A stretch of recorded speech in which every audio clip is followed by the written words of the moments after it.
করার জন্য আমাদের উত্তর ফটিকছড়িতে আমাদের মাঝে আমাদের সেই প্রিয় নেতা 2018 সালে জাতীয় সংসদ নির্বাচনে ধানের শীষের মনোনীত প্রার্থী ফটিকছড়ি উপজেলা বিএনপির সম্মানিত আহ্বায়ক জনাব কর্নেল আজিমুল্লাহ বাহা সাহেব আমাদের মাঝে এসে আমাদেরকে কৃতার্থ করেছেন।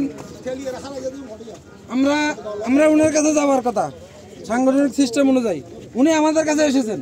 এই জন্য উত্তর ফটিকছড়ির পক্ষ থেকে বিএনপি, যুবদল, ছাত্রদল, শ্রমিক দল, স্বেচ্ছাসেবক দল সবার পক্ষ থেকে আমি ওনাকে ধন্যবাদ ও কৃতজ্ঞতা জানাচ্ছি। এখন শুভেচ্ছা বক্তব্য বিনিময় করবেন আমাদের আজকে সবার প্রধান আকর্ষণ, প্রধান অতিথি জনাব কর্নেল আজিমুল্লাহ বাহা সাহেব।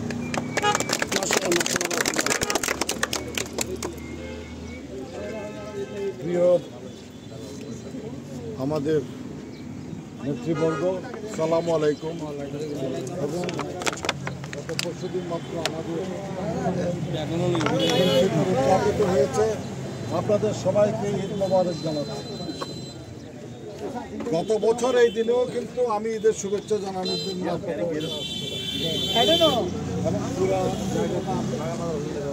বাগান বাজার পর্যন্ত গিয়েছিলাম। তো বাগান বাজার আমরা প্রায় 3-4টা জায়গায় প্রোগ্রাম করছি। তো নুরুল আমিন আমার ভাই যেটা বললো যে ওদের যাওয়ার কথা, আমি আসছি, ওদের যাওয়ার কথা তো ঠিক না, আমারই যাওয়ার কথা না। তখন আমি একজন মানুষের কাছে সবাই আসবে সেটা ঠিক না, তাই না?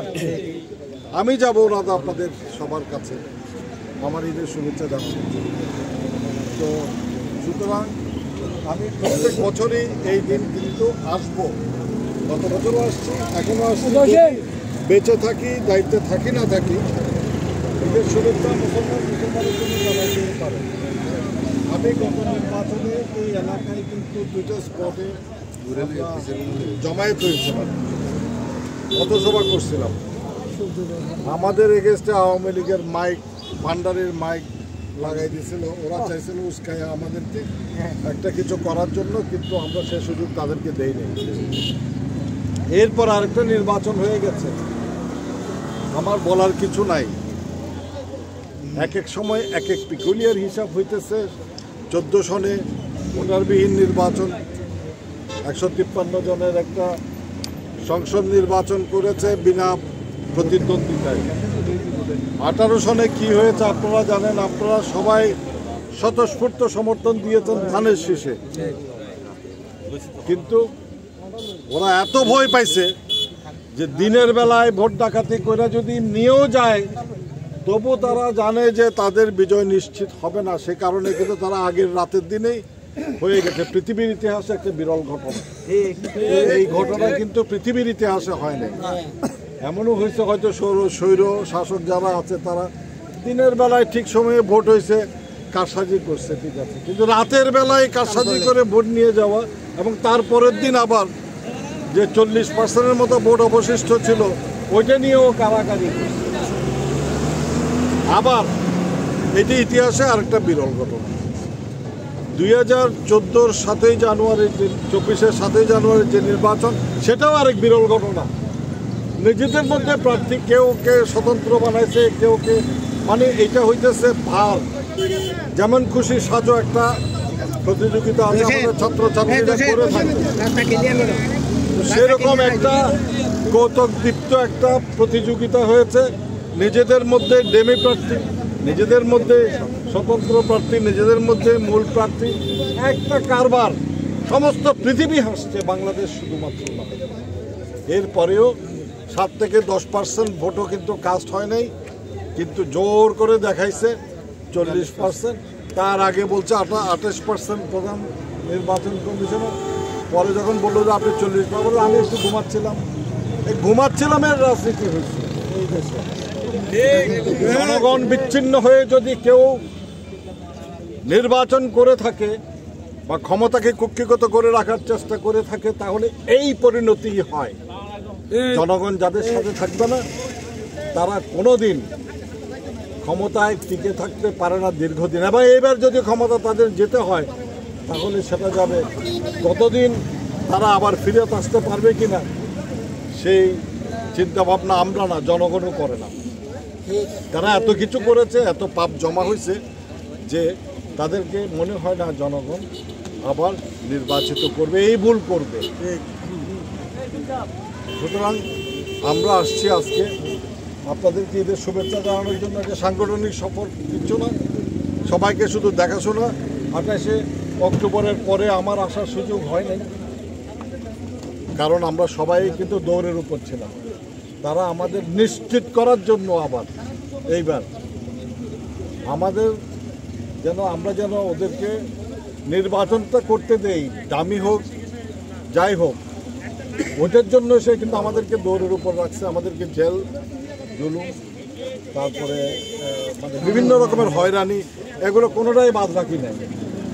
তো আজকে যেটা হয়েছে সেটা করে ফেলেছে, কিন্তু এখন বুঝতেছে ঘটনাটা কি হচ্ছে। দলে দলে সরকার কিন্তু প্রচণ্ডভাবে শঙ্কিত অবস্থায় আছে। তারা জানে যে এইভাবে কিন্তু কন্টিনিউ করতে পারবে না। সমস্ত পৃথিবী কিন্তু তাদের নোট দিয়ে দিয়েছে যে আপনাদের এই তামাশার রাজনীতি, এই তামাশার নির্বাচন আমরা কিন্তু সমর্থন করলাম না। এই যে সমর্থন করে নাই, এটা নিয়ে কিন্তু তারা মহা চিন্তায় আছে। কারণ বাংলাদেশ নিজের পায়ের উপর দাঁড়ানোর শক্তি বাংলাদেশের নাই। যদি আমাদের বন্ধু রাষ্ট্র সহযোগিতা না করে, বন্ধু রাষ্ট্র যদি আমাদেরকে কোনো রকমের সহযোগিতা না দেয় অর্থনৈতিকভাবে বিভিন্নভাবে, তাহলে পরে সরকার কিন্তু ওই দিনই অবস্থা খারাপ হয়ে যাবে। আপনারা জানেন কিনা, জাতিসংঘে আমাদের সৈন্যবাহিনী যায় প্রত্যেক বছর, সব সময় থাকে প্রায় 12-14 হাজার সৈনিকের আশা ভরসা থাকে সে একটা যাবে, বিদেশি ডলারে পয়সা পাবে, ওইটা দিয়ে তার পরিবারের অনেক সচ্ছলতা এই সেই সব কিছু করে। ওইটা যদি বন্ধ করে দেয় একবার, সরকার বঙ্গোপসাগরে পড়ে যাবে। সেটা এগুলো সব হাতের মধ্যে আছে, বিদেশিরা শুধু দেখতেছে, খেলাচ্ছে। শেখ হাসিনা যতই গলাবাজি করুক, উনি জানেন যে কি করবে। ওনারও গলাবাজি না করে কিন্তু উপায় নাই, কারণ যদি আজকে ক্ষমতার থেকে নামে, কালকেই কিন্তু জনগণ বলবে যে কই যান, আগে হিসাব দিয়ে যান। ঠিক আছে, হিসাব দেন আগে, হিসাব না দিয়ে যাচ্ছেন তুই, ঠিক আছে। হ্যাঁ, আপনার চেলা চামুন্ডুরা, আপনার বাপ দাদা 14 গোষ্ঠীর থেকে যতজন আছে আত্মীয় স্বজন সব কিছু, সবাই কিন্তু বাংলাদেশকে চুষা চুষা খাইছেন। এগুলোর হিসাব দেন, এগুলো জনগণের টাকা। পদ্মা সেতু, অমুক সেতু, ট্রাম, হেন তেন সবগুলো করে বড় বড় কথাবার্তা বলা হচ্ছে, কিন্তু এগুলো পয়সাটা কে দিচ্ছে? তাদের ঘরের থেকে টাকা দিচ্ছে, আমার আপনার ট্যাক্সের পয়সা, ঠিক আছে।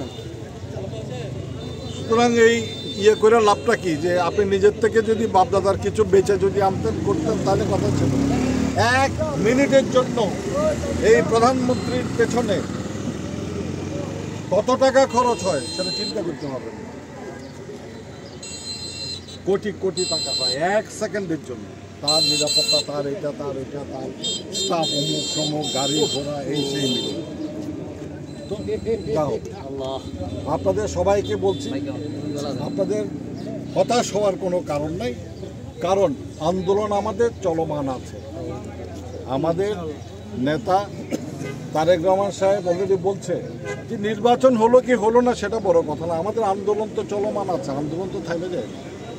আন্দোলন চলবে এবং কঠোর থেকে কঠোরতম আন্দোলন হবে যতক্ষণ পর্যন্ত আমরা বিজয় জনগণের, ক্ষমতা জনগণের হাতে ফিরে দিতে না পারবো, ততক্ষণ পর্যন্ত কিন্তু বিএনপি রাস্তায় জনগণের সাথে আছে, থাকবে। আমাদের এত কষ্ট কিং পার্টি করছে, এই পার্টি করছে, ওই পার্টি করছে, বিএনপিকে ভাঙতে পারে নাই। একটা দুইটা পাগল টাইপের আছে যেগুলো, সেগুলো চলে গেছে। একটা ব্যারিস্টার শাহজাহান ওমর টাইপের ক্ষমতা, তারও প্রেশার দিয়ে নিয়ে গেছে, এগুলো প্রেশার দিয়েছে, ওগুলো চলে গেছে। হ্যাঁ, আর তো কাউকে নেয় নেই। আর কারণ আছে? হ্যাঁ, ইব্রাহিম তো আমাদের দলের না।